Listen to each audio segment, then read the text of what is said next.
nous avons des traces d'une littérature judéo-arabe. Judéo-arabe, si vous voulez, c'est la langue arabe classique dans la plupart des cas, avec quelques écarts par rapport au langage des Juifs.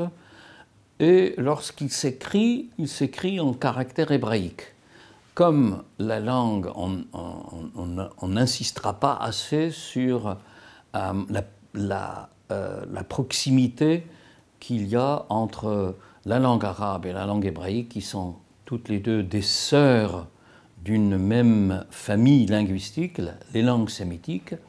Donc il est très facile de transcrire phonétiquement l'arabe en hébreu, et c'est ce qui donne, en caractère hébraïque, c'est ce qui donne la langue judéo-arabe. Or, on a souvent parlé de la Renaissance européenne, de l'homme trilingue. Hein, c'est l'homme qui connaissait, en plus de la langue vernaculaire, le français ou l'anglais, il connaissait le latin et le grec et l'hébreu, donc les trois langues sacrées de l'écriture. On pourrait parler, dans le cas des Juifs, aussi d'un homme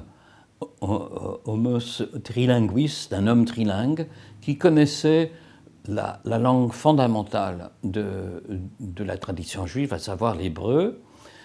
En plus, il connaissait l'araméen, qui était la lingua franca, la langue la plus répandue à l'époque de l'avènement de l'islam, pratiquée au Moyen-Orient, l'araméen, qui était aussi une langue sémitique, et viendra s'ajouter à cette double maîtrise, puisque des sources vives, certaines sources vives de la tradition juive, et je pense en particulier au Talmud, qui, avec le temps, a atteint une importance dans la tradition juive presque équivalente à celle de la Bible hébraïque, eh bien, le Talmud est écrit en araméen, qui était la langue de la Babylonie, qui sera une des premières contrées conquises par les Arabes lors de ce qu'on appelle l'expansion islamique au lendemain de la mort de Mahomet en 632. Mais il faudrait attendre, bien sûr, un certain temps avant que la langue araméenne, qui est une langue culturelle pour les Juifs du 7e siècle, soit remplacée après un processus d'arabisation par la langue arabe, qui devient désormais, vers le 9e siècle, la langue culturelle des Juifs. Donc petit à petit, l'araméen prend deuxième place par rapport, cède le pas devant l'arabe, dont la maîtrise sera achevée avec un des premiers auteurs de cette longue tradition judéo-arabe. Je veux parler de Sa'adia al-Fayoumi, qui, comme l'indique son nom, était originaire de l'Égypte, qui est allé chercher la science talmudique en Babylonie. Il a vécu donc à Bagdad, il a vécu de 884 à 942. Alors, ce qui est extraordinaire chez Sa'adia, c'est qu'il s'est rendu compte que la culture des Juifs, la culture du monde, telle qu'il a connue dans l'Empire, au cœur de l'Empire abbasside, c'était désormais l'arabe, et il s'est mis à traduire d'abord la Bible en arabe, à la commenter en arabe. Il s'est inspiré, si vous voulez, de l'environnement intellectuel rayonnant à Bagdad, la capitale abbasside. Il a très probablement participé aux discussions interconfessionnelles qui se sont déroulées sur des thèmes théologiques au Beit al-Hikma, la maison de la sagesse, et il a été également le premier théologien juif d'expression arabe en écrivant le Kitab al-Amanat wal-I'tiqadat, le livre de croyance qui passe pour être le premier, sinon un des premiers manuels de philosophie théologique ou de théologie philosophique dans le judaïsme. Mais je voudrais insister surtout sur Saadia en tant que traducteur de la Bible, car en quelque sorte sa traduction va être canonisée, va être répandue dans toutes les communautés juives arabophones jusqu'à Cordoue, en passant par l'Afrique du Nord, et sa traduction est restée la traduction par excellence, pratiquée dans ces communautés, pour certaines d'entre eux, jusqu'à l'aube des temps modernes. J'ajouterai également qu'en 1545, la traduction de Saadia, la traduction arabe, a été imprimée en judéo-arabe, c'est-à-dire en langue arabe et en caractère hébraïque, à Constantinople. Et donc c'est le premier texte arabe dans le monde, enfin en Orient plutôt, qui a été imprimé dans l'histoire. Le premier texte arabe imprimé dans l'histoire, c'est la traduction arabe de Saadia, le rabbin, qui était aussi recteur de l'Académie de Soura, une grande institution en Babylonie.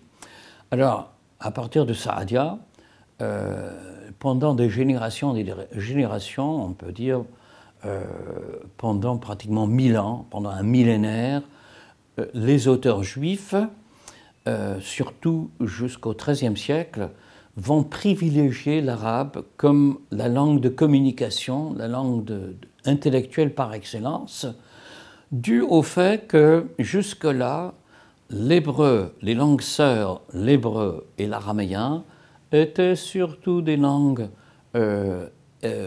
littéraires, des langues écrites et non pas parlées. Surtout l'hébreu n'était pas un vecteur oral à l'époque. Elle est restée une langue, si vous voulez, une langue morte, mais enfin, il faudrait nuancer ce jugement. Et donc, avec l'évolution de la pensée arabe, au gré des écoles philosophiques, au gré des écoles théologiques, même philologiques, linguistiques, Saadia a signé également la première grammaire et le premier dictionnaire bilingue hébreu-arabe. Donc, l'hébreu a pris du retard. Et donc, pour exprimer toutes les subtilités de la théologie, de la philosophie, les auteurs hébreux ont désormais eu recours à la langue arabe, colorée des écoles théologiques musulmanes telles que le Mu'tazila, le Kalam, dans un premier temps, le néoplatonisme et l'aristotélisme dans leur truchement arabe, donc écrit en arabe. Certains, on ne peut pas faire le catalogue de tous les auteurs, mentionnant quelques-uns des plus marquants. Salomon ibn Gabirol, qui a écrit Yanbu' al-Hayat, Fons Vitae, la fontaine de la source de vie, une réflexion néoplatonicienne sur l'origine du monde. Bahya ibn Bakuda, qui était l'auteur de Fara'id al-Qulub, en hébreu Hovot Halvavot, les devoirs du cœur. Il a vécu comme Ibn Gabirol en Al-Andalus. C'est un livre de morale qui s'inspire très profondément des sources soufis. Une source soufie, c'est en quelque sorte un manuel du soufisme hébraïque. Yehuda Halevi, qui a écrit un ouvrage de polémique en défense de la religion juive qui s'appelle Al-Kuzari, écrit aussi en arabe. Il a vécu aux alentours du XIIe siècle. Et on pourrait également terminer avec celui qui est considéré comme un des plus grands penseurs du Moyen-Âge tout court, parce qu'il a été traduit par la suite en latin et en hébreu, Moïse Maïmonide, qui a vécu de 1135, natif de Cordoue, et il est mort à Phostat, le Vieux-Caire en Égypte, en 1205. Il est l'auteur d'une œuvre hébraïque, mais aussi d'une œuvre importante en arabe, notamment le Delalat al-Ha'irin, le guide des égarés, qui est, comme l'indique son titre, un guide pour ces contemporains juifs qui étaient restés perplexes devant l'incompatibilité apparente entre les sources rabbiniques, la pensée biblique et la pensée aristotélicienne. Donc Maïmonide a écrit pour ses disciples une conciliation de ces deux tendances. C'est un ouvrage qu'il a rédigé d'abord en caractère hébraïque, mais par la suite, comme le livre a eu également un retentissement en milieu arabe, aussi bien musulman et chrétien, arabophone, il existe aussi en caractère arabe. Il est aussi l'auteur d'écrits médicaux, une œuvre médicale qui a été traduite en latin et servait de manuel à l'école de médecine de Montpellier.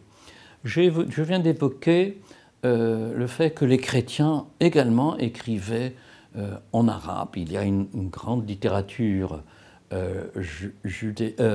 christano-arabe, mais je voudrais un petit point pour ne pas développer ce point, malheureusement.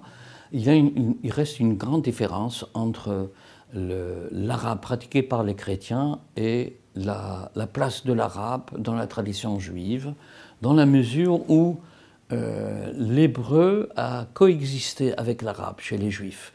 Et on a médité la Bible hébraïque à travers le prisme de l'arabe. Alors que chez les chrétiens, il n'y avait que, ils ne connaissaient pas l'hébreu, donc c'est l'arabe vu par l'arabe. Deuxième point très important, et on pourrait peut-être y revenir dans la conclusion, il y a un élément on va dire, de proximité supplémentaire chez les juifs et les musulmans qui considèrent tous les deux leur langue liturgique ou leur langue scripturaire comme une langue sacrée. Pour le juif, la langue hébreu est une langue sacrée. Pour les Arabes, la langue arabe est une langue divine, une langue sacrée. Or, pour les chrétiens, l'arabe n'est pas une langue sacrée. Éventuellement, pour les chrétiens occidentaux, c'est le latin, ou pour les chrétiens orientaux, c'est le syriaque, mais ça n'a pas le même statut chez les chrétiens que chez les juifs et les musulmans. C'est un point important à telle enseigne que les juifs et les arabes discutent dans leur littérature propre la primauté de la langue hébraïque. Est-ce que c'est la langue parlée par le premier homme? Est-ce que Dieu s'est adressé à Adam en hébreu pour les juifs? Ou est-ce que c'est l'arabe pour les musulmans qui a été la langue primitive dans laquelle Allah s'est exprimé et que Adam même a parlé?